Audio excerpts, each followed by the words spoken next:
So excuse me as I've only had an hour of sleep today because I'm depressed. Only, but I saw a post recently that sort of motivated me to make this. Because it's interesting and I think it brings up an interesting point. I was just browsing r/vegan because, to be honest, it's the only reliable vegan place out there, I think.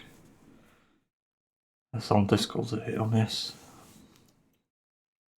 I should recommend UVS, but I haven't been there in a long time, so it could have changed. But the point is, I was just browsing Reddit and I saw the post about basically this person who said their ex showed a child, slaughterhouse footage. And it got me thinking, like, if this is so bad to show a child, why are you feeding it to them? Like, you feed these products to them, yet you're opposed to showing the footage of how it was made. Just to put this in context, I guess, and that's strengthen it really, I don't know. As a kid, I used to watch How It's Made. Because that was the only thing that was on TV. And there was nothing else to watch, funny enough. There's that and Grand Designs. God, that was terrible.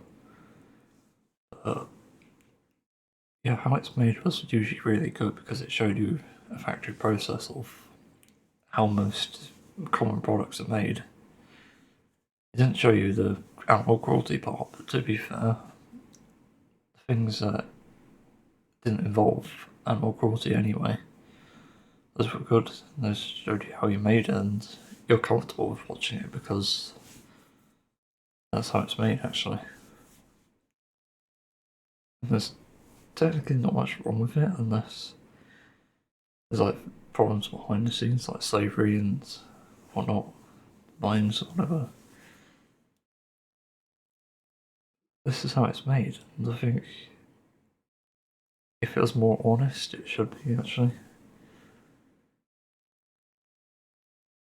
That also got me thinking about something else. The post I'm talking about. Fuck, what was it?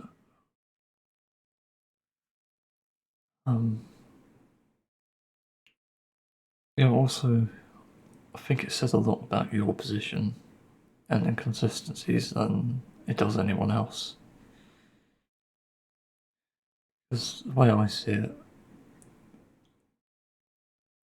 it's fine to show slaughterhouse footage to children because they have a right to know where their food comes from. Yeah, it might be fucking traumatizing, everything is. But that is the truth, and at a certain point you can't hide it. The truth prevails. That's how most of what we have today established. That's how that comes to be. You know, LGBTQ plus usually inherent. That's a deeply rooted truth. See, you can't change it, so it's a deeply rooted truth again. Race, you can't change it again, so again, that's a deeply rooted truth, and the thing that all these have in common is that they're all human. These are all human things. So that's something to consider. With animal rights, you have to recognise that we're on the same level of consciousness as animals. So whatever you do to an animal is probably not what you would do to a human. And technically, you are doing it to humans because that's how it is pretty much with consciousness and senses, just how everything ties together. It could even go as far as to say that animal abuse is human abuse as well, not just for the workers who unfortunately have to do that, or well, not have to, but they're often the minorities that are doing it Hence why you find children in fucking slaughterhouses actually doing the work, and yeah. It's mainly that we can relate to animals more so than we originally think. And the disconnect comes from how you package it neatly. Like we vegans imitate the things because we actually hate to see it. That's the thing, because yeah, animal products are cruel, and if you just serve me like a vegan cow's head, for example, that would be disgusting. That's why we disguise our food as well, not just for taste and just comfort, I suppose. It's still like a, I don't know what it is, programming or conditioning. Like you're just brought up a certain way. That's what I mean. So you just don't really want to change that all that much. And technically you can branch into other things and eventually achieve yin and yang in that sense, like I am currently doing. Hopefully I communicated that right. That's the other thing. Ah, bugger. I forgot. I think it was about how food looks.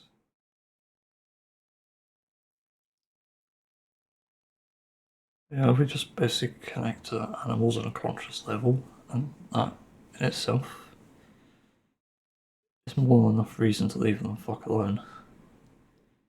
And when you're taking issue with showing children these horrific things, if it isn't good enough for their eyes, why is it good enough for their stomach? I originally didn't try to quote Gary Oski there, but it just sort of happened. This is such a good statement. It can't be understated, really, because it is so significant. You know, I used to be able to stomach the idea of eating, say, dogs, because I was open-minded and disconnected from the conscious and aware level that we have. I pretty much didn't care. I would have tried human had I had the chance. But what changed me was realising that, oh, we are conscious, and if my trivial suffering is something I'm complaining about when cows are going through much worse, I'm just being a complete moron, really. I should be vegan. Because what that cow's going through is a billion times worse than me getting sick off chocolate. And that's just not worth it. You have to remember that's another life, another personality. And personality isn't strictly for humans, it's also animals. Like, what do you call a dog with personality? Dogality? It kind of sounds like a Mortal Kombat move for a dog character. I don't know. It's not complicated, really. I've thought about this for years, and I realised it really isn't complicated to realise these things. And I talked about this with someone I know recently, about what you do with people who don't listen, who don't open their mind. My solution is to dismantle them in the nicest way possible. So, for example, I could say, like, yeah, ignorance is bliss. I used to live in ignorance and also ignore the things that could have potentially put me off my food. Something like that. But when I realised I was wrong sooner, I felt much more better for it. Because I could make the change. That sort of thing. Happy, neutral. Because, yeah, I think vegans will tend to get into really negative debates because there's also, I think, a trend of what I'd call negativism, where you just don't realise how negative you are. But I think it's the invisible belief that everything is negative when it's not, and I realised this as someone with low self-esteem. there's strengths and positives to every fucking side of the story. Like if you've been bullied in school, and so I sort of found online, I think it means that people are just jealous of you and your situation. I was bullied for being fat and probably being autistic. As I grew older, I realised, well, yeah, I'm fat and autistic, so what? Like, what's the problem? Nobody can actually find a flaw with it.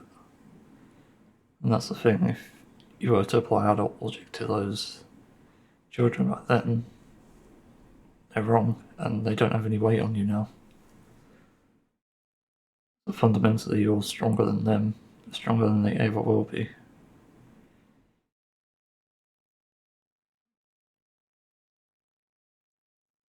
I think I've made my point anyway.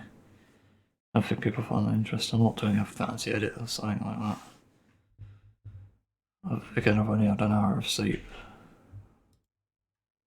It's just important to talk about the point that animals matter. And we're similar on a conscious level that many do not realise. I think the consciousness part is fucking terrifying, because if you can grow an animal without the consciousness, no problem, do it. It'll be weird, because we're sort of conditioned as vegans to well see them as animals, like vessels, with a consciousness inside, but to have a vessel without it, that's going to be very strange and hard to get over. It'll take easing into, I think. Yeah, that's pretty much it. Also needs to be sustainable, that's another topic there.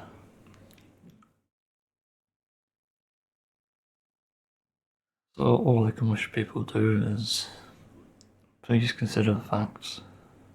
Please be open-minded, because I think you're an amazing person if you are open-minded. That shows strength immediately, because most people wouldn't even bother.